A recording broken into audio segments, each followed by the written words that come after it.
શ્રી રાધા ગોવિંદના ચરણોમાં પ્રણામ કરી અને મંગલાચરણની શરૂઆત કરીશું. ઓમ અજ્ઞાનતિમિરાન્ધસ્ય જ્ઞાનાંજન શલાકયા ચક્ષુરુન્મિલિतं येन તસ્मै શ્રી ગુરુવે નમઃ. શ્રી ચૈતન્ય મનોભીષ્ટં સ્થાપિतं येन भूतले स्वयं रूपः कदा मह्यं ददाति स्वपदान्तिकं. वन्देऽहं श्रीगुरु श्रीयुतपदकमलं श्रीगुरून् वैष्णवांश्च श्रीरूपं साग्रजातं सगण रघुनाथान्वितं तं सजीवं साद्वैतं सावधूतं परिजनसहितं श्रीकृष्ण चैतन्य देवं श्रीराधा कृष्ण पादान् सगण ललितान् श्रीविशाखान्वितांश्च. हे कृष्ण करुणा सिन्धु दीनबन्धु जगत्पते गोपेश गोपिका कान्त राधा कान्त नमोऽस्तुते. तप्त काञ्चन गौराङ्गी श्रीराधे वृन्दावनेश्वरी वृषभानुसुते देवी प्रणमामि हरिप्रिये. वाञ्छा कल्पतरुभ्यश्च कृपा सिन्धुभ्य एव च पतितानां पावनेभ्यो वैष्णवेभ्यो नमो नमः. नमः ॐ विष्णुपादाय कृष्णपृष्ठाय भूतले श्रीमते भक्तिवेदान्त स्वामी इति नामिने. नमस्ते सारस्वती देव्यै गौरवाणी प्रचारिणे निर्विशेष शून्यवादी पाश्चात्य देशतारिणे. जय श्री कृष्ण चैतन्य प्रभु नित्यानंद श्री अद्वैत गदाधर श्रीवासादि गौर भक्तवृंद. બધા જ આપણે હાથ ઉપર કરીશું અને મહામંત્ર બોલીશું. હરે કૃષ્ણ કૃષ્ણ કૃષ્ણ હરે હરે હરે રામ રામ રામ હરે હરે. विषय सर्वे वाला वैष्णव ने हरे कृष्ण माताजी. हरे कृष्ण माताजी. આજે આપણી સંખ્યા ઘણી ઓછી દેખાઈ રહી છે. જગના માતાજી તમને બાકી છે? ભરો કરી દો.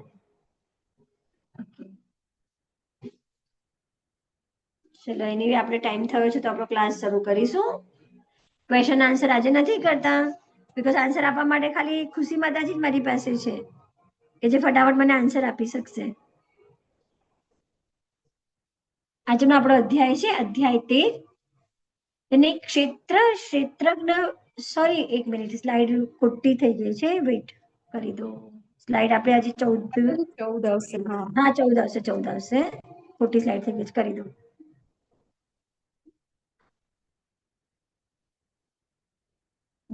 મને કેમ અહીંયા નથી બતાવી રહ્યું? હરે કૃષ્ણ કૃષ્ણ કૃષ્ણ હરે હરે હરે રામ રામ રામ હરે હરે. અધ્યાય 14 જેનું નામ છે ગુણ ત્રયા વિભાગ યોગ અને બીજું એનું નામ છે પ્રકૃતિના 3 ગુણો અને ભૌતિક પ્રકૃતિની 3 સ્થિતિઓ. ગઈકાલના અધ્યાયમાં આની હિન્ટ આપણને ભગવાને આપી હતી ને. આ ચિત્ર જુઓ, સ્લાઇડમાં નીચે ચિત્ર દેખાય છે ને કે ભગવાનના હાથની નીચે 3 દેવી છે, સત્વ, રજસ અને તમસ. અને એની કઠપુતળીઓ એ આપણે બધા છીએ કે એ જે રીતે આપણને જે ગુણમાં નચાવે છે આપણે એ રીતે નાચીએ છીએ.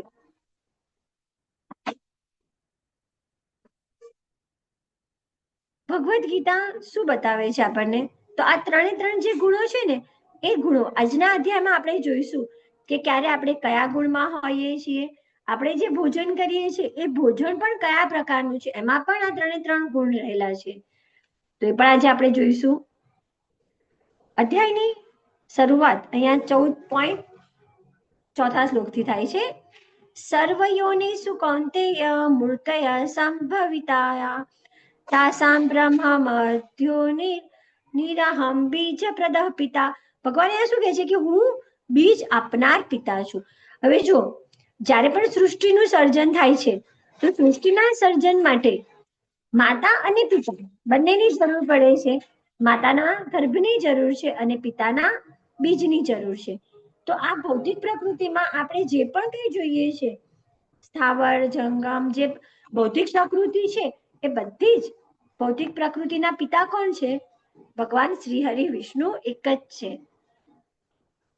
તો અર્જુનજીને જ્યારે અધ્યાયનો પહેલો શ્લોક હતો ત્યારથી જ ભગવાન એમને કહી રહ્યા છે કે હું સર્વ જ્ઞાનોમાં સર્વશ્રેષ્ઠ જ્ઞાન છું.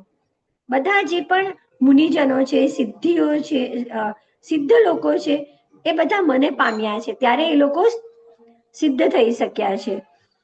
અને ભગવાનનું જે આ જ્ઞાન છે એમ એ જ્ઞાનમાં સ્થિર થાય ત્યારે મનુષ્ય દિવ્ય પ્રકૃતિને પ્રાપ્ત કરે. દિવ્ય પ્રકૃતિ એટલે શું? તો જે આ 3 ગુણ છે એ 3 ગુણોની ઉપર એને દિવ્ય પ્રકૃતિ કહેવાય છે. અને જે દિવ્ય પ્રકૃતિમાં સ્થિત થાય છે એને ક્યારેય જન્મ અને મરણ આવતું નથી. એટલે જે ભૌતિક બધા પદાર્થો છે એ બધા પદાર્થોના જન્મના સ્ત્રોત કોણ છે? ભગવાન છે. કેમ કે ભગવાન કહે છે કે હું જ બીજ આપનાર પિતા છું. ભૌતિક પ્રકૃતિ સમાવે છે 3 સ્થિતિ: સત્વ, રજસ અને તમસ. આ 3 ગુણો ભૌતિક પ્રકૃતિમાં છે. જ્યારે શાશ્વત જીવંત પ્રાણી પ્રકૃતિના સંપર્કમાં આવે, શક્તિશાળી સશસ્ત્ર અર્જુન તે આ સ્થિતિઓ દ્વારા બદ્ધ થઈ જાય છે. એટલે કહેવાનો અર્થ શું છે કે જે 3 ગુણો છે એ જ્યારે જીવ છે એ પ્રકૃતિના સંસર્ગમાં આવે, આપણે બધા પ્રકૃતિના સંસર્ગમાં છીએ ને, તો અર્જુન તે આ ગુણોથી બદ્ધ થઈ જવાનો મતલબ છે બદ્ધ એટલે બંધાઈ જવું. જ્યારે આપણે આના સંપર્કમાં આવીએ છીએ પ્રકૃતિના 3 ગુણોના, તો આપણે એનાથી બંધાઈ જઈએ છીએ. અને સવારથી ઉઠીને રાત્રે સૂઈએ છીએ ત્યાં સુધી આ 3માંથી કોઈ પણ એક ગુણમાં આપણે અવસ્થિત હોઈએ છીએ. ક્યારે એવું નથી બનતું કે આ 3માંથી કોઈ ગુણ આપણામાં ન હોય. તો સત્વ કેવો બતાવ્યો છે? વ્હાઈટ. વ્હાઈટ કલર કેવો છે? શાંતિ પ્રિય કલર છે. કે જે આપણે જો હોસ્પિટલમાં જઈએ છીએ તો હોસ્પિટલમાં મોસ્ટલી કર્ટન, એની બેડશીટ, પિલો કવર બધું વ્હાઈટ કલરનું દેખાય છે. કેમ? તો કે વ્હાઈટ કલર આપણને શાંતિ આપે છે. એટલે સત્વ છે, પોઝિટિવિટી છે, પ્યોર છે, પ્લેઝર છે અને ડિવાઇન છે. રજસ. રજસ એ થોડું બ્રાઇટ છે. રજસ એટલે શું છે? કંટ્રોલિંગ. અને સત્વ અને તમસનું મિક્સ છે. થોડુંક સેલ્ફિશ ડિઝાયર. સેલ્ફિશ ડિઝાયર એટલે જેમાં આપણી પોતાની કોઈક સ્વાર્થ રહેલો છે એવી ઈચ્છાઓ. અને પેશન છે, ધીરજ છે રજસ. જ્યારે તમસ કેવો છે? Red signal. રેડ સિગ્નલ ક્યારે દેખાય આપણને? નો એન્ટ્રી હોય ત્યારે રેડ સિગ્નલ દેખાય ને. તો તમસ એવો છે. બીજો રેડ આપણે ક્યારે થાય? લાલ લાલ જ્યારે બહુ જ ગુસ્સો આવ્યો હોય ત્યારે. ઇટ મીન્સ ઇગ્નોરન્સ છે. એમાં નેગેટિવિટી છે, ઇમ્પ્યોર છે, દુઃખ છે. આ 3 ગુણો છે. અને આપણું જે આ શરીર છે જે પંચતત્વનું બનેલું છે એ આ 3 ગુણોથી પ્રભાવિત છે. હવે પહેલો ગુણ છે સત્વગુણ. એ ક્યારે આપણે જોઈએ છે? તો જે દેવતાઓની સ્થિતિ છે ને, દેવતાઓ સત્વગુણમાં હોય છે. શુદ્ધ છે, વાસ્તવિક સુખ આપનારો છે અને નોલેજ. એમાં પાપી પ્રતિક્રિયાઓ હોતી નથી. પાપી એટલે કેવી? કે જેનાથી આપણે કોઈને દુઃખી કરી શકીએ એવી પ્રતિક્રિયાઓ નથી હોતી. એનાથી મુક્ત છે. અને બધાની જેમ ઉચ્ચ ગ્રહો પર જાઓ. એટલે જે વ્યક્તિ સત્વગુણમાં રહે છે, કે જે પ્યોર છે, કોઈને હેરાન કરતો નથી, કોઈના વિશે ખરાબ વિચારતો નથી, હંમેશા બધાને મદદ કરવાની જ એનામાં ભાવના રહેલી છે, તો આવી વ્યક્તિઓ જ્યારે મૃત્યુ પામે છે તો ક્યાં જાય છે? ઉચ્ચ જે ગ્રહો છે, પૃથ્વીની ઉપરના જે ગ્રહો છે એ ગ્રહો એમને મળે છે, ત્યાં એમનો વાસ થાય છે. હવે રજોગુણની સ્થિતિ જોઈએ. તો રજોગુણ કોને કહેવાય? અમર્યાદિત ઈચ્છાઓ. અમર્યાદિત એટલે કે એક નહીં ને બીજી, બીજી નહીં ને ત્રીજી, ત્રીજી નહીં ને ચોથી, એટલી બધી ઈચ્છાઓ છે કે જે ક્યારેય પૂર્ણ થતી નથી. કેમ કે એક પૂર્ણ થાય તો બીજી ઉદ્ભવવાની છે, એટલે અમર્યાદિત ઈચ્છાઓ છે.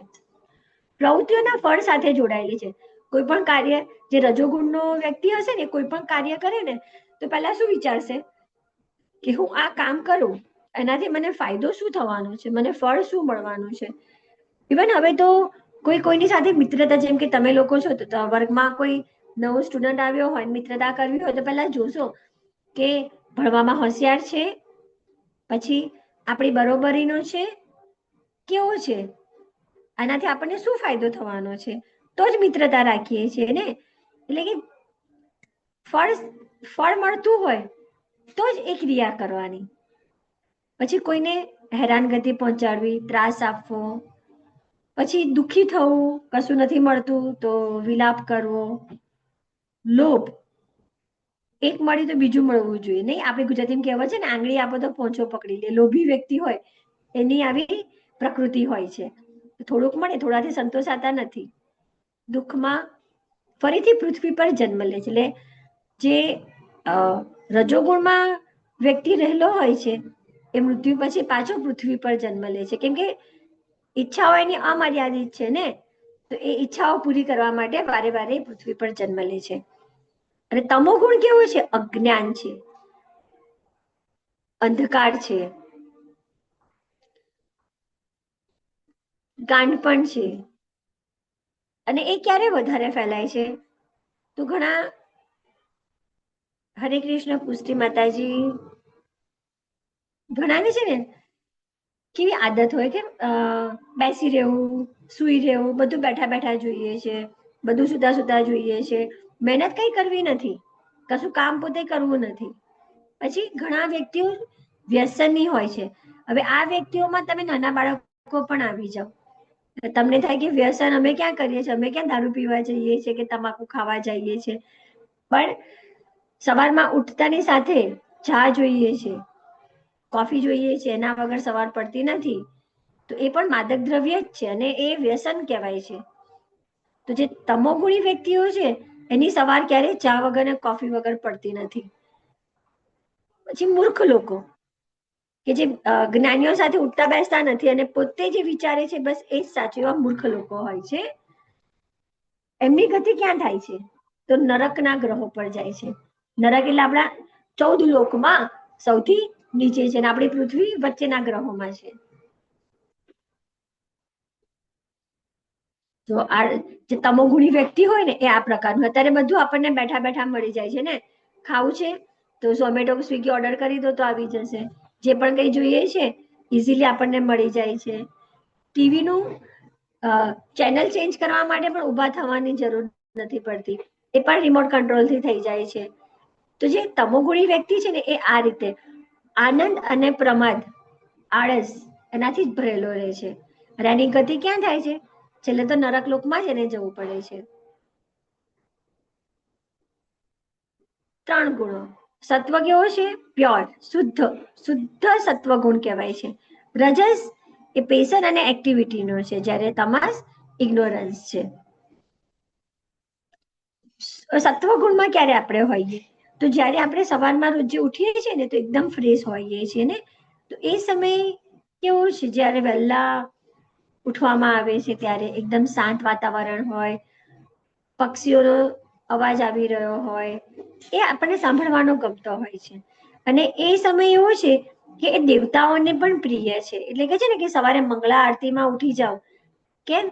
તો કે એ વખતે દેવતાની પૂજા કરવાનો સમય છે. તો એ શુદ્ધ સત્વગુણ છે. પછી જ્યારે માતા પિતા સાથે આપણે બેઠા હોય અને કીર્તન કરતા હોય તો એ સમય પણ જે ચેતના છે એ ચેતના શુદ્ધ સત્વગુણમાં છે.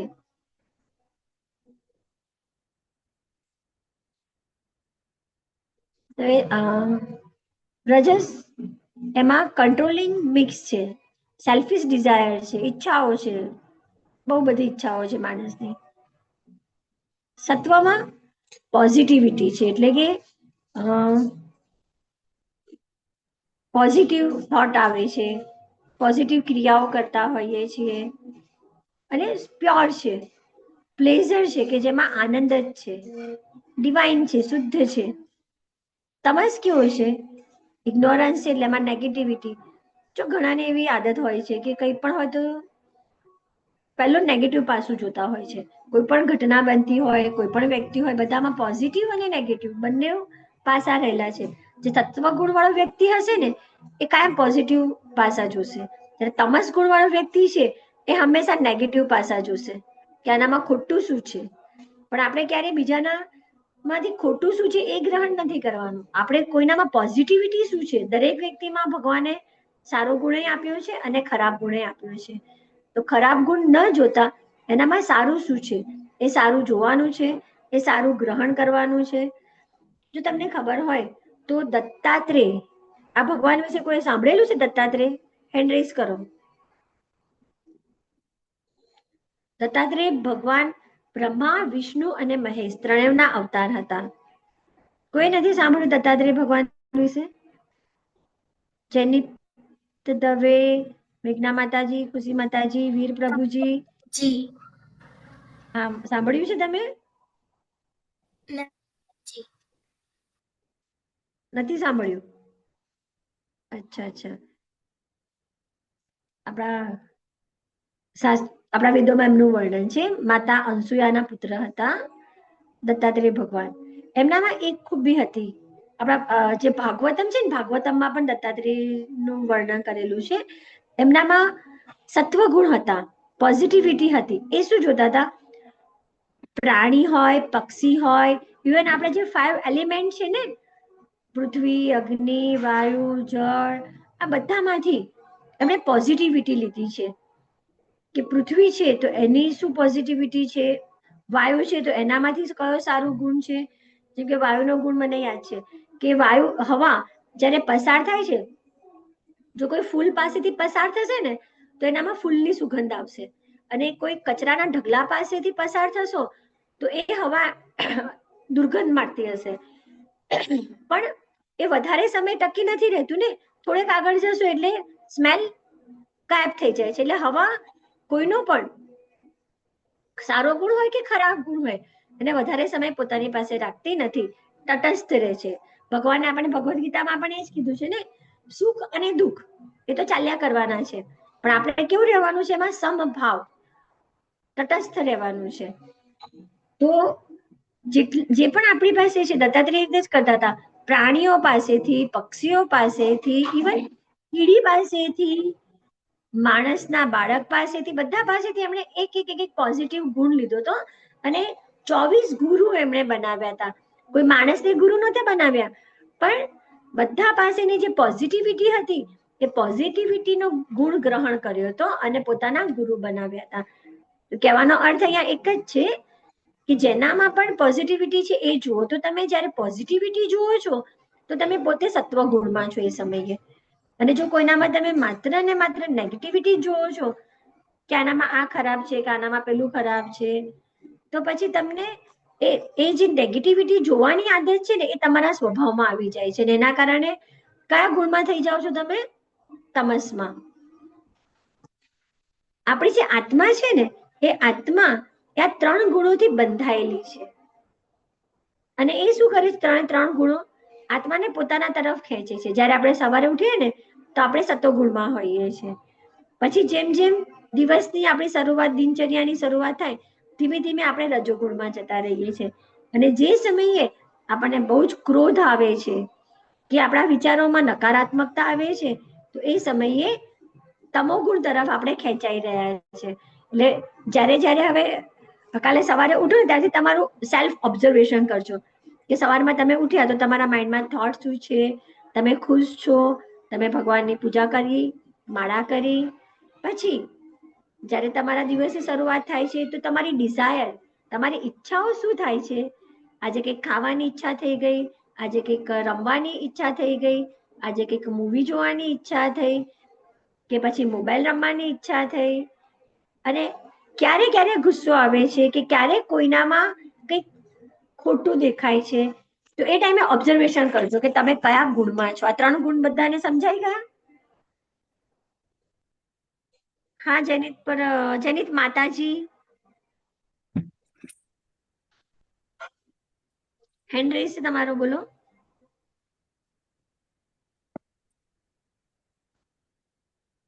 હા ખુશી માતાજી બોલો. માતાજી, કદી એવું થાય કે જયારે આપણે સવારથી ઉઠીને આપણો દિવસ જયારે ખતમ થાય ત્યાં સુધી આપણે સત્વગુણમાં રહી શકીએ? રહી શકીએ માતાજી, પણ અઘરું છે. ઇમ્પોસિબલ નથી, બટ લિટલ ડિફિકલ્ટ. રહી શકાય છે જો તમે કન્ટિન્યુઅસ ભગવાન નામનું સ્મરણ કર્યા કરો છો ને, અને જ્યારે જ્યારે તમને બીજા કઈ વિચારો આવે છે તો એ વિચારોને છોડી દો, એને ત્યાગી દો. એ વિચારોને ગુસ્સો આવે છે તો ગુસ્સાને પણ જતો કરો. કેમ કે આપણે જ્યારથી જન્મ લીધો ને ત્યારથી આ ત્રણેય ગુણોના મોહપાશથી બંધાયેલા છીએ. એટલે એકદમ બધું છોડીને સત્વગુણમાં આવું એ તરત ને તરત તો શક્ય નથી બનવાનું. પણ કોન્સ્ટન્ટ આપણે આપણા વિચારોને, માઇન્ડને, બુદ્ધિને કંટ્રોલિંગ કરવું પડે. કે જ્યારે કોઈ ખોટો વિચાર આવે છે, ગુસ્સો આવે છે, કોઈના પ્રત્યે ઈર્ષ્યા આવે છે, દ્વેષ થાય છે, તો એ વખતે આપણે આપણા બુદ્ધિને કંટ્રોલ કરવાની છે કે ના, આ ખોટી વસ્તુ છે, આ આપણે કરવાની નથી. તો ધીમે ધીમે જ્યારે તમને આની પ્રેક્ટિસ પડી રહેશે ને તો તમે પછી વધારે સમય સત્વગુણમાં રહેશો. અને આપણે તો સત્વગુણની પણ ઉપર દિવ્ય ગુણ મેળવવાનો છે, કે જેના માટે ઘણી બધી પ્રેક્ટિસની જરૂર છે. પણ સૌથી પહેલા તો જરૂર શું છે કે જે તમો ગુણ છે એ તમો ગુણને ધીમે ધીમે ધીમે કરીને બિલકુલ નાશ કરી દો. એના પછીનો નેક્સ્ટ સ્ટેપ લો, રજોગુણ. જ્યાં જ્યાં આપણને લાગે છે કે આ ગુણ રજોગુણનો છે તો એનો ત્યાગ કરો, તો ઓટોમેટિક તમે સત્વગુણમાં આવી જશો. ચલો હવે અહીંયા ઉઠવાનો ટાઈમ છે. તમે મને હેન્ડ રેઝ કરી શકો કે ડેઈલી તમારો ઉઠવાનો ટાઈમ કેટલા વાગ્યાનો છે? હા ખુશી માતાજી. જયારે સ્કૂલ હોય ત્યારે તો 6 વાગે ઉઠું, અને જયારે સ્કૂલ ના હોય ત્યારે મેક્સિમમ 9 વાગે ઉઠી જાઉં. 9 વાગે ઉઠી જાઓ. ઓકે. કૃતિ અને કક્ષા માતાજી. જ્યાં સ્કૂલે જવું હોય ને ત્યારે છે ને 7:30 વાગે કે 7 વાગે ઉઠી જાઓ. પછી પહેલા ધોરણ હોય ત્યારે તો 6 વાગે ઉઠવું પડશે. અને ઉઠવું રજાઓ હોય પડશે. ને હા. અને રજા હોય ને તો 9 વાગે. ઓકે. મેઘના માતાજી. માતાજી, હું છે ને સવારે સ્કૂલ હોય ત્યારે હું 6 વાગે ઉઠી જાઉં છું. અને જ્યારે સન્ડે હોય ત્યારે હું મેક્સિમમ 10, 10:30 ઉઠી જાઉં છું. 10, 10:30. ઓકે. જેનિત દવે પ્રભુજી માતાજી. જી, હું જ્યારે સ્કૂલ હોય ત્યારે 6:30 ઉઠું, અને જ્યારે સ્કૂલ ના હોય ત્યારે 9 ઉઠી જાઉં. ઓકે. વીર પ્રભુજી. હરે કૃષ્ણ માતાજી. હરે કૃષ્ણ. જ્યારે સ્કૂલ હોય ત્યારે 6:30 ઉઠી જાવ, ને જ્યારે સ્કૂલ ના હોય ત્યારે 8, 8:30 મેક્સિમમ. ઓકે. ચલો હવે બધાનો જવાબ ઓવરઓલ મને તો એક જ સરખો દેખાય છે કે સ્કૂલ હોય તો અમે વહેલા ઉઠીએ છીએ, અને જ્યારે સ્કૂલ નથી એટલે કે સન્ડે છે કે કોઈ રજાનો દિવસ છે તો 8 વાગે, 9 વાગે, 10 વાગે. તો હવે જરા અહીંયા આ ઘડિયાળ છે ને એ જુઓ, એ પ્રમાણે ગુણ જુઓ, તો તમારું હવે ઉઠવાનો ટાઈમ પણ બદલાઈ જશે. સતોગુણમાં જે વ્યક્તિ હોય ને એ સવારના 5 વાગ્યાથી લઈને 7, 7:30 સુધીમાં, છેલ્લામાં છેલ્લા 8 વાગ્યા સુધીમાં ઉઠી જાય છે. રાઈટ? જેટલું જલ્દી તમે વહેલા અર્લી મોર્નિંગ ઉઠો છો તમે સતોગુણમાં ઉઠી રહ્યા છો. 8 વાગ્યા પછી એટલે કે 8 થી લઈને 11 વાગ્યા સુધી જે વ્યક્તિ સૂઈ રહે છે તો અને એ ટાઈમમાં એ ઉઠે છે તો એ રજોગુણમાં ઉઠે છે. અને જે 11 વાગ્યા પછી ઉઠે છે તો એ તમો ગુણમાં ઉઠે છે. તો હવે આના પરથી તમારે ડિસાઈડ કરવાનું છે કે કયા ગુણના પ્રભાવમાં તમારે ઉઠવું છે. તો એ રીતે તમારો ટાઈમિંગ સેટ કરજો. જો સ્કૂલ છે તો તમને કોઈ ઓપ્શન નથી તમારી પાસે, ત્યારે તો કમ્પલસરી ઉઠવાનું જ છે. પણ સ્કૂલ સિવાય જ્યારે રજા છે તો પ્રયત્ન એવો કરો કે લાસ્ટમાં લાસ્ટ તમે 7:30 કે પછી 8 વાગ્યા પહેલા પથારીમાંથી બેઠા થઈ જાઓ, એવો પ્રયત્ન કરજો. કરશો ને?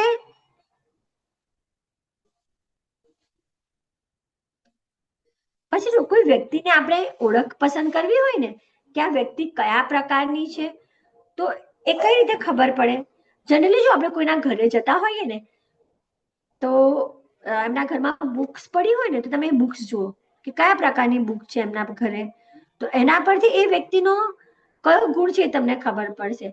જે સત્વ ગુણમાં વ્યક્તિ હોય ને એના ઘરે તમે જશો ને તો તમને Krishna book, Ramayan, Mahabharat, Bhagavad Gita, in short કે જે આધ્યાત્મિક બુકો છે ને એ તમને જોવા મળશે. પછી કોઈ વ્યક્તિ રજોગુણી છે તો એનામાં ઈચ્છાઓ પૂર્તિ કઈ રીતે થાય છે એવી બધી બુક્સ જોવા મળશે. જેવી રીતે આપ્યું છે હાઉ ટુ બીકમ રીચ, કઈ રીતે પૈસાદાર થવું. એટલે આવી જે એમ્બિશિયસ છે, જે ઈચ્છા પૂર્તિ માટેની છે, એવી જો બુક તમને એમના ઘરે જોવા મળે તો સમજવાનું કે આ વ્યક્તિ રજોગુણમાં છે. અને તમોગુણી વ્યક્તિ કેવી હશે ખબર છે? ભૂત, પ્રેત, રાક્ષસ, એવા વિચિત્ર વિચિત્ર બધી સ્ટોરી બુક્સ એમના ત્યાં જોવા મળશે. તો એવી વ્યક્તિઓ તમોગુણમાં છે. જો ઘણાને એવી હોરર મૂવી જોવાની ગમતી હોય છે, હોરર બુક્સ વાંચવાની ગમતી હોય, કોમિક્સ વાંચવાની ગમતી હોય. શું મળવાનું છે એમાંથી? તમોગુણ સિવાય કોઈ ગુણ એમાંથી મળવાનો નથી. તો હવે ફરી જો તમારા ફ્રેન્ડ્સના ત્યાં જાઓ ને તો જરા એમના ઘરમાં કઈ બુકો રાખે છે એ ચેક કરજો.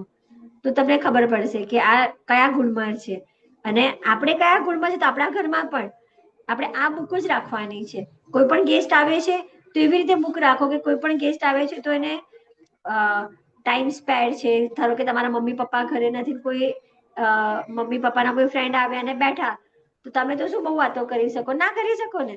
તો એમને કહેવાનું લો આ બુક વાંચો તમે. જાગ્યા પછીની શાળા. તો જે સવારમાં ઉઠીને તમે તો બધા સ્કૂલે જતા રહો છો એટલે તમે તો સતોગુણમાં છો, તમે ભણવા જ જાઓ છો. પણ જે રજોગુણમાં વ્યક્તિ હશે એ શું કરશે? પોતાના શરીર માટે કરશે. જેમ કે યોગા, એક્સરસાઇઝ, વોકિંગ કરવું જોઈએ. જો શરીર સારું હશે તો જ આપણે ભક્તિ કરી શકવાના છે ને. આપણું સાધન તો આ જ છે. સાધન આપણું શરીર છે. અહીંથી તમારે સ્કૂલે જવું છે ઘરેથી, તો સ્કૂલે જવા માટે તમે વાનમાં જાઓ, રિક્ષામાં જાઓ કે તમારા મમ્મી પપ્પા મૂકવા આવે, સાધન તો જોઈએ જ ને. તો આપણું શરીર આપણું સાધન છે. પણ ઉઠીને સૌથી પહેલા તો શું કરવાનું છે? ભગવાનની માળા. તમે સ્ટુડન્ટ છો તો તમારે ભણવાનું છે. તમારો અત્યારે તમારો શું કહેવાય કામ એ છે કે તમારી શિક્ષા લેવાની છે. પછી તમોગુણી વ્યક્તિ શું કરશે? ઉઠશે ને એવો જ મોબાઈલ હાથમાં હશે, મોબાઈલમાં રીલ્સ જોશે, મેસેજ કરશે, મોબાઈલનો જ યુઝ કરશે. એ તમોગુણી વ્યક્તિ છે. ઓકે, બધી ટાઈપની બુક હોય છે. તો પછી હવે જાણવું અલગ પડે કે કઈ વ્યક્તિ એમના ઘરમાં બધા વધારે વ્યક્તિઓ હોય ને, તો એમાંથી કોઈ એક વ્યક્તિનો ગુણ જાણવો, તેને પૂછવાનું ભાઈ તમને આમાંથી તમારી બુક કઈ છે? તો ખબર પડશે કે કયા પ્રકારનો ગુણ ધરાવે છે. Sleeping time. ઓકે, તમે બધાએ મને ઉઠવાનો ટાઈમ તો કીધો, હવે તમારે સુવાનો ટાઈમ કહેવાનો છે. કરો હેન્ડ રેઝ. હા, વીર પ્રભુજી. ક્લાસ પૂરો થાય તે પછી મમ્મી પાસે થોડીક વાર બેસું પછી સુઈ જાઉં. ઓકે, મેઘના માતાજી.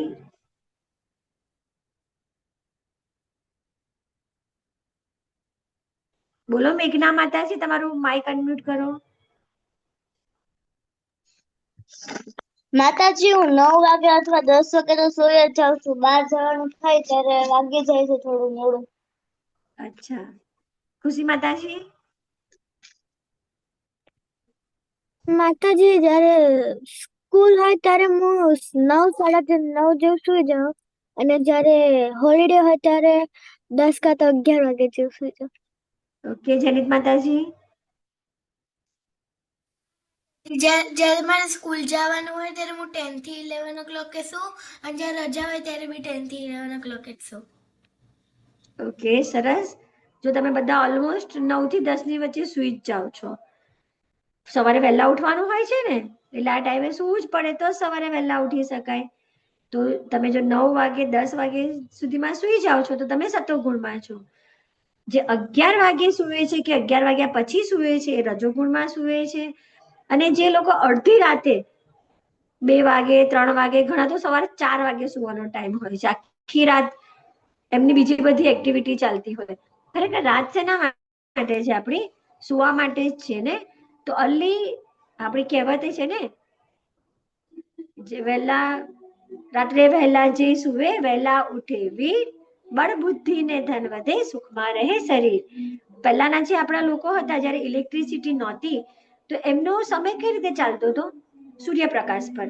સવારે સૂર્યોદય થાય એ પહેલા ઉઠી જતા, આખો દિવસ એમનું એક્ટિવિટી કરતા, સૂર્યાસ્ત થાય તો સૂર્યાસ્ત પહેલા જમી લેતા, બીકોઝ એમની પાસે ઇલેક્ટ્રિસિટી નહોતી ને, અજવાળું નહોતું. તો સૂર્યાસ્ત પહેલા એ લોકો જમી લેતા અને સૂર્યાસ્ત પછી વહેલા સુઈ જતા. તો એમનું હેલ્થ પણ કેટલું સારું રહેતું, એમનું આયુષ્ય પણ કેટલું સારું રહેતું. અને આપણે અત્યારે શું કરી રહ્યા છે? જે પ્રકૃતિ છે એનાથી વિરુદ્ધનું કરી રહ્યા છે, કે રાત્રે મોડે સુધી લેટ નાઇટ જાગવું, કોઈ પણ કાર્યથી જાગતા હોય, કોઈ ટીવી જોવા માટે, તો કોઈ ફ્રેન્ડ સાથે, કે કોઈ મોબાઈલમાં, ગમે તે રીતે ટાઈમ પાસ કરે ને જ્યારે આંખોમાં લાય બળી જાય ને આંખો ઘેરાઈ જાય ત્યારે સુવાનું. ઘણી વખત તો મોબાઈલ એવો ને એવો ચાલતો હોય અને સુઈ ગયા હોય. તો આ જે છે એ તમો ગુણના લક્ષણો છે. જો સાત્વિક વ્યક્તિ કેવી હશે? શાંત, કેમ કે એનામાં સાત્વિક ગુણો છે. રાજસિક વ્યક્તિ હશે એ થોડું ચિલ્લામ ચિલ્લી કરવા વાળું હશે અને વધારે પડતું એન્થુસિયાસ્ટિક હશે. અને તામસિક હશે એ કેવું હશે? ઓલવેઝ ગુસ્સામાં. કંઈ પણ કહો તરત ગુસ્સો આવી જાય. પછી તમારા સ્કૂલમાં તમારા ફ્રેન્ડ્સ પણ એવા હશે કે જેને વાત વાતમાં ગુસ્સો આવી જતો હોય, વાત વાતમાં ચીડાઈ જતા હોય. તમે એની સાથે મસ્કરી કરવા જાઓ તો મસ્કરી પણ સહન ના કરી શકે. તો એ તામસિક ગુણોમાં રહેલા છે. એક જે પૂર્ણમાં વ્યસ્ત રહે છે એને ભક્તિ સેવા કહેવાય. બધા સંજોગોમાં અયોગ્ય, એક જ સમયે ભૌતિક પ્રકૃતિના મૂળને આગળ વધે છે અને આમ સ્તર પર આવે છે, તે બ્રહ્મ છે. અવાજ સંભળાય છે મારો કે ડિસ્ટર્બન્સ આવી રહ્યું છે? દિવ્યાની માતાજી, કે ડિસ્ટર્બન્સ આવી રહ્યું છે? ના માતાજી. ક્લિયર સંભળાય છે ને? હા હા માતાજી. માતાજી, ક્લિયર જ છે, કોઈ ઓકે, ઓકે. ડિસ્ટર્બન્સ નથી. અહીંયા મારે સ્પીકર છે ને બહુ મોટેથી ચાલી રહ્યું છે. હા, ના પણ તમારો અવાજ ક્લિયર આવે છે માતાજી. અચ્છા, તો સારું છે.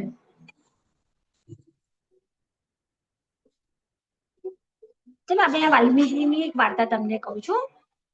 વાલ્મીકી એ ઋષિ થયા હતા. એની પહેલા એમનું નામ હતું વાલ્યો લૂંટારો. અને એ શું કરતા? જંગલો હોય ને, જંગલોની અંદર જે લોકો ત્યાંથી પસાર થતા ને, તો એમને ધમકાવી, ડરાવી અને એમને લૂંટી લેતા. જે પણ એમની પાસે હોય બધું લૂંટી લેતા. તો એક વખત નારદજી ત્યાંથી પસાર થતા હોય છે. તો એ નારદજીને કહે છે, ઉભો રે સાધુડા, હું તો તને લૂંટી લઈશ. નારદજી કે મારી પાસે તો કશું છે જ નહીં, તું શું લૂંટીશ મારી પાસેથી? પછી નારદજી એને પ્રશ્ન કરે છે કે તું શા માટે આવા કામ કરી રહ્યો છે? કેમ તું આવું લોકોને લૂંટી રહ્યો છે? તને શું મજા આવે છે? ત્યારે વાલ્મીકીજી કહે છે, અરે વાલ્યો લૂંટારો કહે છે કે જો હું લૂંટીશ નહીં તો મારા ઘરમાં મારા છોકરા છે, મારી પત્ની છે, મારા માતા પિતા છે, એ લોકો ખાશે શું? હું એમને ભરણ પોષણ માટે આ લૂંટફાટ કરી રહ્યો છું. તો નારદજી કહે છે, સારું, એક કામ કર, હું અહીંયા જ ઊભું રહું છું, તું તારા ઘરે જા અને તું જેના પણ માટે આ લૂંટફાટ કરી રહ્યો છે એમને પૂછ કે તું જે પાપ કરી રહ્યો છે એ પાપમાં એ લોકો ભાગીદાર બનશે? તો વાલ્યો લૂંટારો જાય છે અને છોકરાને પૂછે છે કે બેટા, હું જે પાપ કરું છું તું મારા પાપમાં ભાગીદાર બનીશ? છોકરો કહે છે, ના, હું તમારા પાપમાં ભાગીદાર ના બનું. પછી એની પત્ની પાસે જાય છે અને પત્નીને કહે છે કે તારી તો કેટલી બધી ઈચ્છાઓ મેં પૂરી કરી છે, તું જે માંગે છે બધું હું તને લાવીને આપું છું, તારા માટે તો હું આટલું બધું ખોટું કામ કરી રહ્યો છું, તું શું મારા પાપમાં ભાગીદાર બનીશ? તું તો મારી અર્ધાંગીની છે ને? તેની પત્ની કહે છે, ના ભાઈ ના, તમારા પાપમાં હું ભાગીદાર બનું નહીં. હવે થોડો ઉદાસ થાય છે. એના પપ્પા પાસે જાય છે અને કહે છે, પપ્પા, તમે તો મારા વડીલ છો, આ દુનિયામાં તમે જ મને લાવ્યા છો, હું આ ખોટું કામ કરું છું તમને પણ ખબર છે, તમે શું મારા પાપમાં ભાગીદાર બનશો? તેના પપ્પા પણ કહે છે કે ના ભાઈ, હું તારા પાપમાં ભાગીદાર બનું નહીં. પછી પાછા એ જાય છે નારદ મુનિ પાસે અને કે નારદ મુનિ કહે છે, બોલ, શું જવાબ આપ્યો તારા ઘરના હોય? તો કે મારા બધા જે લોકો માટે હું આ ખોટું કામ કરી રહ્યો છું એ બધા જ ના પાડી રહ્યા છે મારા પાપમાં ભાગીદાર બનવાની. તો પછી નારદ મુનિ કહે છે કે જો એ લોકો માટે તું ખોટું કરે છે ને એ જ તારી સાથે નથી તો પછી આ ખોટું કામ કરવાનો મતલબ શું? આ બધું તને એકલાને જ લાગવાનું છે ને, અને તું ક્યારે તારું પાપ ભોગવી રહીશ? એમ કરીને નારદ મુનિ એને જ્ઞાન આપે છે અને રામ રામ મંત્ર આપે છે કે એટલે વાલ્યો લૂંટારો કે છે કે આટલું બધું તમે પાપ કર્યું છે, હવે હું એને કઈ રીતે દૂર કરું, કઈ રીતે એનો નાશ કરું? તો નારદ મુનિ એને કહે છે કે રામ રામ રામ રામ આ મંત્ર હું તને આપી રહ્યો છું, તું આનો જાપ કર. હવે એ રામ રામ બોલે છે ને, તો રામ રામ માં શું સંભળાય ખબર છે? મરા મરા મરા મરા મરા મરા મરા મરા મરા મરા મરા મરા મરા કરતા એ રામ રામ બોલવા છે પણ મરા મરા મરા બોલે, પણ એટલું તન્મયતાથી એકાગ્ર ચિત્તે એ ભગવાનનું નામ લે છે. અને એમનું શરીર જો અહીંયા દેખાય છે ને આપણને કેવું થયું છે, એમના શરીર ઉપર કીડીઓ ચડી ગઈ છે, પેલા રાફડા બનાયા હોય એવા રાફડા બનાવી દીધેલા છે, છતાં પણ એ ભગવાનનું નામનો જાપ કરે છે અને એનું ફળ શું મળે છે? એ પોતે ઋષિ બની જાય છે. લૂંટારામાંથી વાલ્યા લૂંટારામાંથી વાલ્મીકી ઋષિ બની જાય છે અને ભગવાન એમની બુદ્ધિમાં વસે છે અને એમને રામાયણ લખવાની પ્રેરણા આપે છે. એટલે જે આપણે રામાયણ છે એ રામાયણ કોણે બનાવેલી છે? વાલ્મીકીજીએ લખેલી છે. એટલે એવું નથી કે જે ખરાબ કામ કરતા હોય એને બસ ખરાબ જ ફળ મળે છે, પણ જો એ જાગી જાય, જાગૃત થઈ જાય ને જ્યારે એમને ખબર પડે છે કે આ ખોટું છે, તો એ ખોટાને દૂર કરીને એ સાચું કામ કરે, અને એ પણ કેવું પૂરેપૂરા સમર્પણ ભાવથી, પૂરેપૂરા વિશ્વાસથી, તો ભગવાન ચોક્કસ એમને સારી બુદ્ધિ આપે જ છે. જો નવો નવો મોબાઈલ હાથમાં આવ્યો હોય તો કેટલી બધી આપણને આનંદ થાય, ખુશ કે નવા મોડેલનો છે, અને જો એનામાં સ્ક્રેચ પડી જાય તો ઉદાસી. તમે તો બધા નાના છો, નવી નવી બ્રાન્ડેડ સાયકલ તમારા પપ્પા અપાવે તમને, નવી નવી સાયકલ તો બહુ જ ગમે, પણ જો એનું કોઈ સ્પેર પાર્ટ તૂટી ગયું કાં તો કોઈ તમારા ફ્રેન્ડે બી સ્ક્રેચ કરી દીધો હોય તો કેવું દુઃખ થાય છે. એવી જ છે, નવું વાહન લીધું હોય તો આપણને સુખ થાય છે, અને એ વાહન જ્યારે ડેમેજ થાય છે તો આપણને ઉદાસી થાય છે. મસ્ત નવું ઘર બંધાયું હોય, નવા ઘરમાં રહેવા જવાનું હોય તો કેટલો આનંદ આવે, અને એ જ ઘર પર જ્યારે વીજળી પડે અને ઘર તૂટી જાય ત્યારે દુઃખ થાય છે. તો આ જે બધી ભૌતિક જે ચેષ્ટાઓ છે ને આપણી, એ ભૌતિક ચેષ્ટાઓમાં સુખ અને દુઃખ બંને છે. જો આપણને માલવા મળે તો સુખ, અને માલવા નથી મળતું તો દુઃખ. તો વાસ્તવિક સુખ ક્યાં છે? વાસ્તવિક સુખ છે ભગવાનની સેવા કરવામાં, ભગવાનના જે ભક્ત છે એ ભક્તની સેવા કરવામાં. એટલે ચૈતન્ય મહાપ્રભુ શું કહે છે ખબર છે? દાસાનું દાસાનું દાસ. આપણે કોણ છીએ? તો ભગવાનના દાસના દાસના દાસના દાસના જે સૌથી નાનામાં નાના આવે એ દાસ છીએ. તેમની ખરું સુખ એમાં જ રહેલું છે. જો તમને કોઈ મંદિરમાં જાઓ ને કોઈ નાની અમથી પણ સેવા આપવામાં આવે તો એ સેવા પણ પ્રેમથી કરવી જોઈએ, તો એનાથી આપણને આનંદ આવતો હોય છે. તમે જો કોઈ ગરીબ બાળક હોય તો એને તમે ખાલી ચોકલેટ આપો ને તો એ તમને આનંદ થશે, એના મોઢા પર સ્મિત જોઈને તમને આનંદ થશે. ચોકલેટની આપણા માટે કોઈ કિંમત નથી, પણ જેની પાસે નથી એને કેટલો આનંદ થતો હોય. કહેવાનો અર્થ છે કે આપીએ, સેવા કરીએ, કોઈને આપીએ છે કંઈક, તો એ જે સુખ મળે છે એ આપણું વાસ્તવિક સુખ છે. અહીં સ્થિતિ જો, દરેક પોતપોતાના ગુણ પ્રમાણે એમાં ખુશ છે.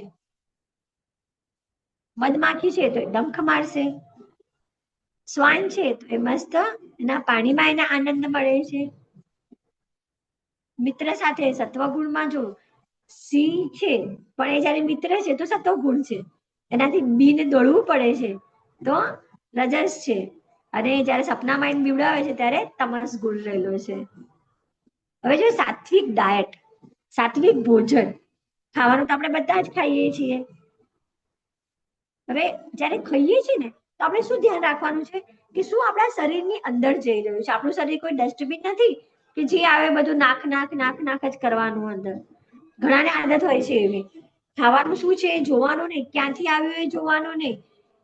ઘણા લારી પરથી લઈને ખાતા હોય, મંચુરિયન લારી પરનું બહુ સરસ લાગે, ખાઈ લીધું. સમોસા આ લારી પર તળાય છે, તમે જ્યારે તેલ જુઓ ને, આપણે તસદી નથી લેતા પણ કોઈક વખત જોજો, એટલું કાળું કાળું તેલ હોય, એવામાં તળેલા આપણે સમોસા ખાઈને આપણને આનંદ હતો, આહા હા બહુ મસ્ત ટેસ્ટ છે આનો તો. પણ શરીર ડસ્ટબિન નથી કે ગમે તે નાખો. ખાવ છો તો પહેલા જુઓ કે એ ખાવાનું કેવું છે, કોણે બનાવ્યું છે, કઈ જગ્યાએ બનેલું છે, કઈ રીતે આપણા સુધી આવે છે. અને પ્રિફર કરો કે જ્યાં સુધી તમારા ઘરમાં તમારા મમ્મી બનાવે છે કાં તો કોઈ પણ તમારા ફ્રેન્ડ્સ એના ઘરનું ખાવાનું બનેલું હોય એ જ ખાવું આપણા માટે વધારે સારું છે.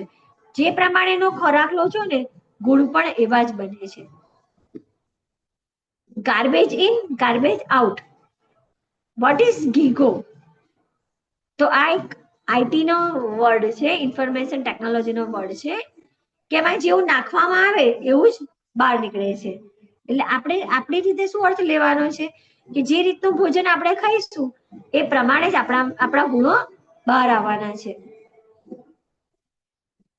Good stuff in good stuff out. Good garbage in good garbage out. એટલે આ જે પદ્ધતિ છે એમાં જે આવે છે સારું આવે છે તો એ સારું બહાર નીકળી જાય છે. તો આપણે તો સારો સ્ટફ, સારી વસ્તુ છે એ લેવાની છે. હવે તો મોટાની સ્લાઇડમાં કે છે, હું તમને સમજાવું કયા પ્રકારનો ખોરાક સાત્વિક છે, કયો રાજવિક છે અને કયો તામસિક છે. તો જે ખોરાક આપણા ઘરમાં શુદ્ધ રીતે બનેલો છે, એટલે કે જે પણ ખોરાક બનાવે છે ઘરમાં, તમારા મમ્મી બનાવતા હોય, બા બનાવતા હોય, તો નાયા પછી ખોરાક બનાવે છે, ઘસેલા ચોખ્ખા વાસણમાં બનાવે છે, જે પણ એમાં વપરાશની વસ્તુઓ છે એ બધી શુદ્ધ વસ્તુઓ છે. તો એ ખોરાક અને પછી જ્યારે બનાવીને ભગવાનને અર્પણ કરીને લેવામાં આવે તો એ સતોગુણી ખોરાક છે. સતોગુણી ખોરાક ટેસ્ટમાં પણ મીડિયમ હોય. પછી રજોગુણી ખોરાક કેવો છે કે જેમાં ખાટો છે, તીખો છે, ગળ્યો છે વધારે, આ બધા રસ વધારે પ્રમાણમાં છે, તો એ રજોગુણી ખોરાક છે. અને તામસિક ખોરાક કોને કહેવાશે?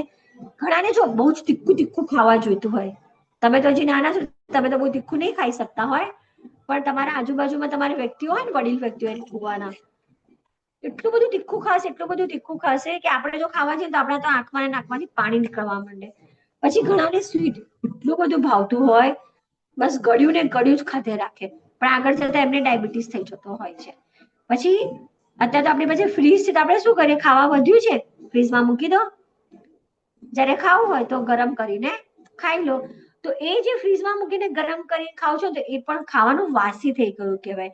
વાસી થઈ ગયેલું ખાવાનું ક્યારે ખાવું જોઈએ નહીં. જ્યારે પણ ખાવું છે તાજું બનાવેલું ખાવ. વાસી ખાવ છો એ પણ તમોગુણી ખોરાક છે. તો ખાતા પહેલા જો જેવું ખાશો ને, જેવા અન્ન એવા ઓળકાર, આપણા ગુજરાતીમાં કહેવત છે ને, જેવું ખાશો એવું તમારું મન થશે, એવી તમારી બુદ્ધિ થશે, એવા તમારા વિચારો થશે. તો જરૂરી શું છે? ખાતા પહેલા જોવું કે આ ક્યાં બનેલું છે, કેવું છે. જો નાના છો, તમને બહારનું ખાવાનું બહુ જ ભાવતું હશે, બહુ જ ઈચ્છાઓ થાય, અને એમાં જો લંચ બોક્સમાં કોઈ સરસ સરસ લઈને આવ્યું હોય તો આપણને આપણું લંચ બોક્સ બાજુ પર મૂકીને એના લંચ બોક્સમાં આપણી નજર જતી હોય, કાશ આ મને આપી દે બધું ખાવા, તો થોડુંક તો પછી આપણે ટેસ્ટ કરવા લઈએ, જો ફ્રેન્ડ હોય તો કઈ લાય મને થોડુંક આપણે ખાવા માટે. પણ જો એના ઘરે નોનવેજ બનતું હોય, એગ્સ બનતા હોય ને એવાના ઘરનું પણ આપણે ખાઈએ છીએ તો ઉપરથી આપણી ચેતના ખરાબ થતી હોય છે. ઇવન પ્રભુપાદજીએ તો શું કીધું છે કે લસણ ડુંગળી પણ નથી ખાવાના. અને પ્રભુપાદજી એટલે સુધી કીધું છે કે જો કોઈના પણ ઘરે નોનવેજ ખાવામાં આવે છે, એગ્સ ખાવામાં આવે છે, તો એવાના ઘરનું તો પાણી પણ પીવું નહીં જોઈએ.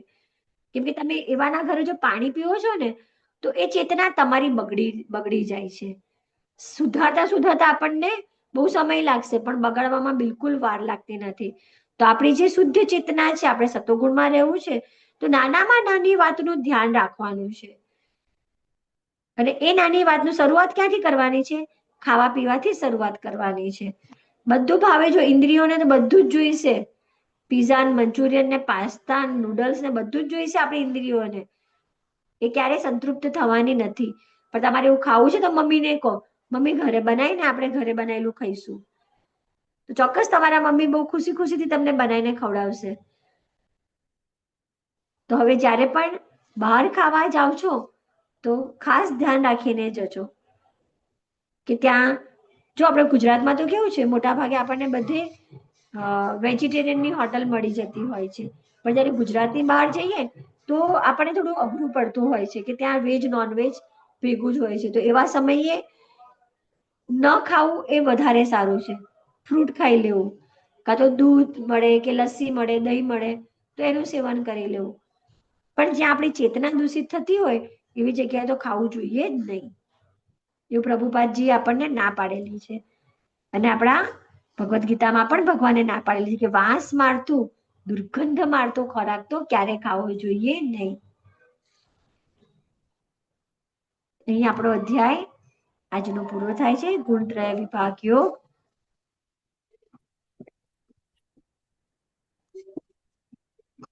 આજના તહેવારના દિવસે પણ તમે બધા જોડાઈ રહ્યા છો તે બદલ તમારા બધાનો ખૂબ ખૂબ આભાર. હરે કૃષ્ણ.